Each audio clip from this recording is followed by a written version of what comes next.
రాష్ట్రం ఆర్థికంగా బాగా లేదు, అప్పు పుడతలేదు, అనా పైసా ఎవడు ఇస్తలేడు. ఎవరినైనా కలవడానికి పోతే బ్యాంకర్లు దొంగలను చూసినట్టు చూస్తున్నారు తెలంగాణ రాష్ట్ర ప్రతినిధులను. ఎవడు ఢిల్లీకి పోతే అపాయింట్మెంట్ కూడా ఇస్తలేడు, వీడు వస్తే చెప్పులు కూడా ఎత్తుకపోతాడేమో అన్నట్టుగా ఆ పరిస్థితి ఉంది దేశం ముందల. అప్పు పుడితే నేను కూడా ఏదో ఒకటి చేసి తెచ్చిచ్చేటోను, అప్పు పుట్టట్లేదు, ఎవడు బజార్లో నమ్మడం లేదు. స్వీయ నియంత్రణనే దీనికి పరిష్కారము.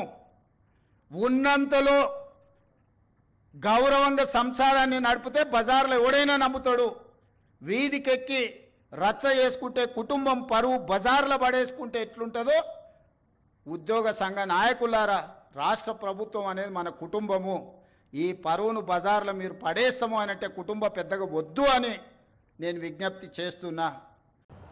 4 కోట్ల జనాభా కలిగినటువంటి ఒక రాష్ట్రం 3,04,000 కోట్ల రూపాయల బడ్జెట్ పెట్టిందంటే ఇవాళ ఇది ఎట్లా దివాళా తీసిన ప్రభుత్వం, ఎట్లా దివాళా తీసిన రాష్ట్రమో చెప్పగలిగే దమ్ముందా అని చెప్పి అడుగుతా ఉన్నా.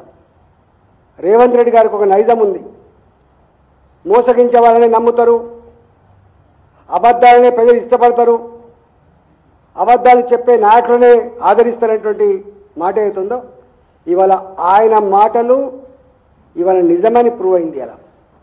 కానీ ఆనాడు మాట్లాడిన మాటలు పెద్దవారు పట్టించుకోలే.